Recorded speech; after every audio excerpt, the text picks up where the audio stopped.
All right, let's talk about what matters. President Joe Biden made it official this morning. He's running for re-election. Yeah, I know there was a question that maybe he'd be one and done, but guess what?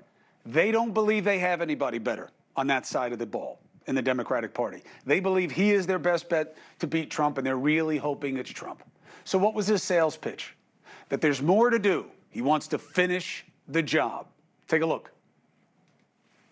You know, around the country, MAGA extremists are lining up to take on those bedrock freedoms, cutting Social Security that you paid for your entire life while cutting taxes for the very wealthy, dictating what health care decisions women can make, banning books, and telling people who they can love, all while making it more difficult for you to be able to vote. This is not a time to be complacent. That's why I'm running for re-election. All right, now, what do we know? He's absolutely saying, hey, we have to fight against something. That's his message, okay? How will that play? Now, then you have the personal issue, okay? He's in his 80s. Does that disqualify? Or is the real question about his age or the stage of his own development, okay? Especially if he has to run against Donald Trump, who's no spring chicken either, but he's going to make energy a big issue. Is it? Let's bring in the former Democratic mayor of Atlanta, Keisha Lance Bottoms, served as a senior advisor to President Biden. Good to see you. Good to see you too, Chris. So what do you think of your party saying he's still our best? He is still our best, and I am so excited that he has announced that he is running for re-election. I spent a lot of time in the White House, and I can tell you, for people who have any concerns about the president's age, they absolutely should not. This man's energy level runs circles around me. I posted something today on Twitter and Instagram of a picture of him hugging me after we had done a turnaround trip to Arizona. I was exhausted by 10 p.m. that night. He was still going strong. He looked at me, gave me a hug, and told me to go home and get some rest. That's each and every day with this president. For those who think that his age has somehow affected his ability to make sound decisions, look at his record. I've sat in meetings with him. He is as sharp as anyone. And so I think people can put that aside. This is a president who is running on a record. He's not making this up. You look at what has been accomplished under this administration, given the circumstances, especially that this administration transitioned into office following an insurrection at the Capitol. We were still in the midst of COVID. Vaccines had not yet been given out. If you recall, I remember my first meeting, I was still mayor. It was in March after the president took office. And we were in the Oval Office talking about getting vaccines in arms. So we've accomplished a lot in this country under this president, and he more than has earned the right to run for re-election and to serve a second term. Well, he definitely has the right. The question is it right? 3 points of pushback. One, is it true that your party's not going to allow a primary here and basically just coronate a sitting president? And do you think that that's the right move, or do you need other voices entered the fray? I think that people have the right to run for president if they want to run for president. You and I agree on that. So we know that there have been a couple of people who have already announced that they are going to challenge the president, but I am certain that he will go through the primary process and he will be our nominee again. Two, he fails the were you better off 4 years ago test. The economy is nowhere near where it was. That's on him. And people vote with their politics, their food prices, their gas prices. That's on him. Trump was better. And if he runs against them this time, it'll be different.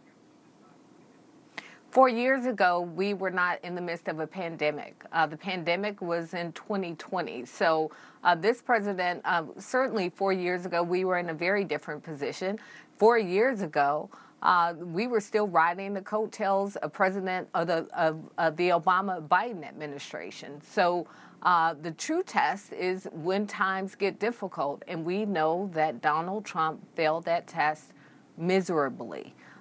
Coming out of the pandemic, we're now seeing record low unemployment rates for African Americans. We've seen the Inflation Reduction Act. We are seeing insulin capped at $35 a month.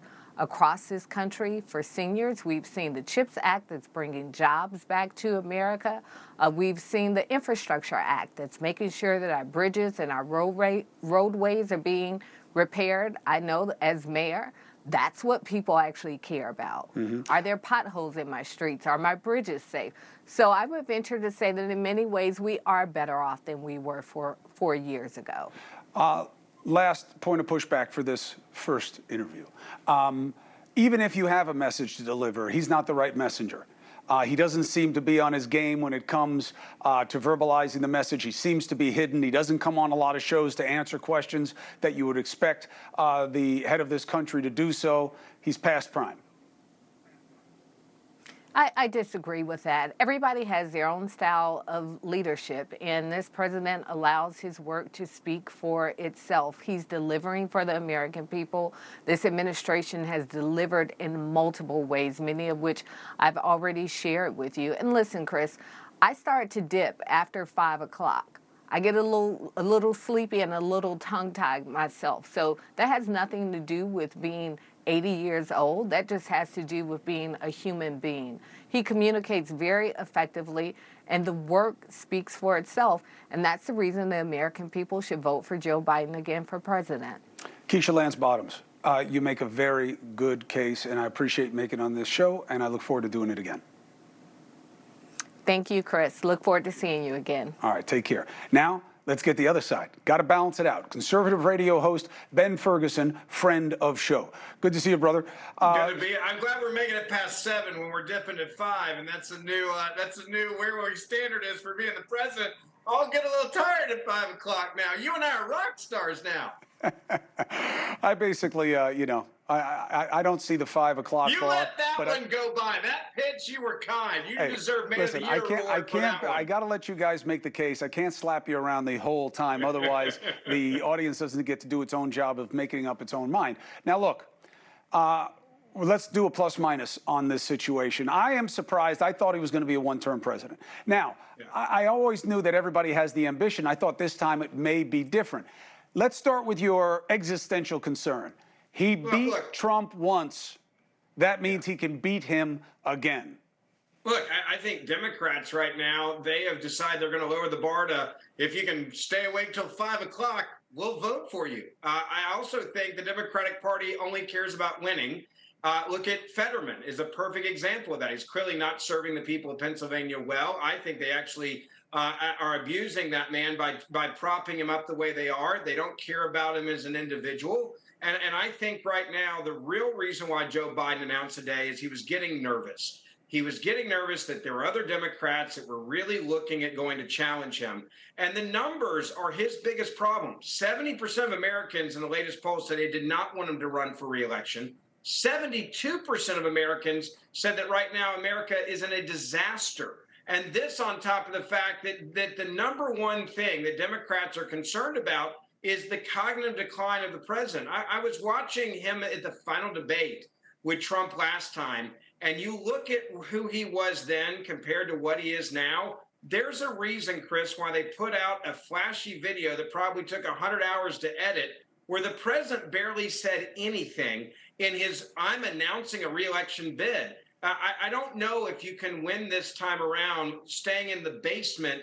He had that excuse last time with COVID. They didn't do a lot of events, but COVID's not around this time to save his campaign. I hear you about that, but let me ask you something. Why doesn't this also qualify for your side of the ball, that you don't have anybody better than Trump, and you guys didn't change your standards to accommodate Trump? That guy checks almost no box of character counts that used to mean so much to my generation of conservatives and my parents. I think the reason why Donald Trump is still the front runner is because the Republican Party does not believe so far that he is a bad candidate. They want to go back to a strong economy. I mean, your last guest, this thing is just wrong. She said there was historic low unemployment among African Americans right now. That's a lie. That happened under Donald Trump. She just made that up, placating for minority voters. If you want to talk about I thought she just said rates, unemployment. I'll have Dusty check that. No, did she say for blacks or just unemployment? She said among African Americans. It's not true. And I think the reason why Donald Trump is still the front runner of the Republican Party right now is, number one, there hasn't been another significant candidate come forward. Now, if Ron DeSantis announces he's going to run, you're going to see a very different race. You saw that they filed in Florida to allow for a governor to run for president and not have to give up that seat today in the legislature. I think it's very clear Ron DeSantis is going to announce. So this race is not over by any means. But look, people are sick and tired of high inflation. They're tired of the grocery bill. They're tired of not eating out. They're tired of all of the problems that we're having with our economy right now, which is why 72% of Americans say that America is in disaster right now. And ultimately, I don't think it's about Joe Biden's age, Chris. I think it's about the cognitive decline of Joe Biden. And how much can you hide a guy? If you're not even willing to come out and announce in person with a live event that you're running for re-election, that tells you how much they're protecting him as a candidate right now. I don't believe the same strategy they had last time is going to work this time with the American people. Here's the big indicator. First of all, look, thank God we're really far out from this. But he did announce today, so that's why I'm covering it today. I will not cover it consistently because we have other things that I think matter more to people. But I will say this. One thing Biden has given us in large measure that we didn't have under Trump is the following. You hear that? Nothing. Nothing? That vacuum of not having obnoxious noise injected into the media every day just to play with the brains of the media and own the libs and all that other crap. I don't miss it. But if he comes this time saying he can restore things that matter to the American people, he hasn't done that yet. But if he does, then maybe it changes how it went from the last time. But we will follow it together. That I can guarantee. I will say this. One of the best commentaries I heard last night about the coming announcement was Jimmy Fallon was talking about this. He said, he's saying he needs 4 more years to get the job done. He's like, dude, we've already given you 50. And if Donald Trump's smart, that's what he's going to remind people of. You need 4 more years to get the job done. You've had 50 plus years, man. Come on. Every first-term president who wants a second term says he wants to finish the job. Well, that's this the guy's playbook. been around longer than I've been alive, to put it in perspective, Chris. Hey, right? listen, like, look at how old you are, Chris. He's been along in politics I'm longer than we've 52 been years alive. old. I'm much older than you, and you always look baby-faced. I will say this, and I mean it with all due respect to everybody who insists on being in a party out there. I can't believe we can't do better than this. I can't. In the country with the best people in the world, I can't believe these are our two best. I got to tell you, I'm excited about the Republican side of things. You may not be. If it's just Trump, you can be excited, but I think it's exciting to go back to prosperity and actually people's doing well in an economy and small businesses. Well, you're going to have to do more than just tax cuts and deregulate, because that's how we get a situation where the Google CEO makes $200 million. He fires 12,000 people and does a $70 billion stock buyback. I love that you're richer than I am, and I love the fact that guy makes more money than other people. I have no problem with prosperity in America. It is. It's not what it is. I've always wanted a rich friend. You're my rich friend, It's not Chris. what it is. Okay with that. It's not about being rich. It's that we keep him rich, because we don't let anybody else make money. And every time he needs help, he gets more help than anybody else. Hey, thank you for watching. Please go to newsnationnow.com, newsnationnow.com, and you can find NewsNation on your television provider. And don't forget to click the red subscribe button down below. Then you will get more of NewsNation's fact-driven coverage.